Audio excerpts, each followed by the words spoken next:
Once you finish those years, you are technically done. But in medicine, are we ever really done? Hey guys, Tiara here with DOCGIRLFITNESS, and today's video is all about how long medical training actually lasts and how does it work?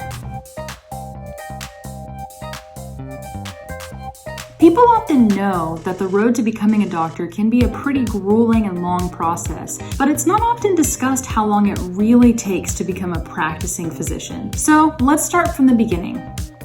After you graduate from high school, you start college. College takes you about 4 years, and after you finish college, you go on to medical school. Medical school lasts 4 years, and after you finish medical school, you go off to residency.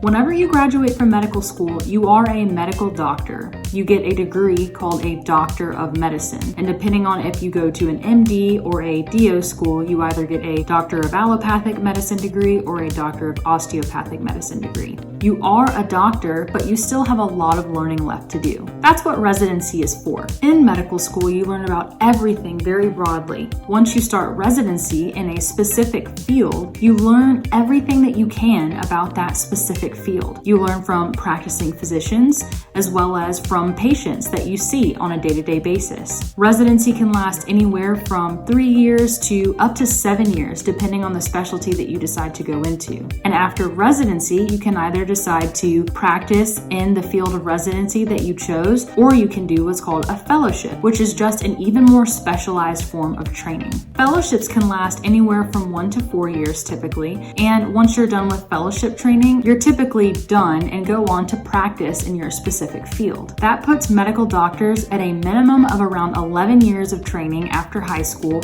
to a maximum of around 18 years. Once you finish those years, you are technically done. But in medicine, are we ever really done? Along the road, you'll take many exams to become board licensed, and even after you're a practicing physician, every few years you have to take exams and even do research projects, depending on your field, to renew those licenses. And that's over your entire career as a physician. The road to medicine is a long one, and the journey is a marathon, not a sprint. So keep that in mind and try not to get too concerned about when the learning process will be done. Because as we make more medical advances, there will always be more to learn. I think the fact that we're in the middle of a pandemic caused by a novel viral strain is a prime example of that. But although the road to medicine is a long one, if it's something you're passionate about, it can and will be one of the most rewarding parts of your entire life. And it makes all those years under your belt truly worth it. But that's medical training in a nutshell. Where do you fall in your journey to medicine? Make sure to let me know in the comments below. If you like this video, make sure to give it a thumbs up. And if you like videos about medicine, fitness, and lifestyle, then make sure to subscribe to my channel. I'll see you next time.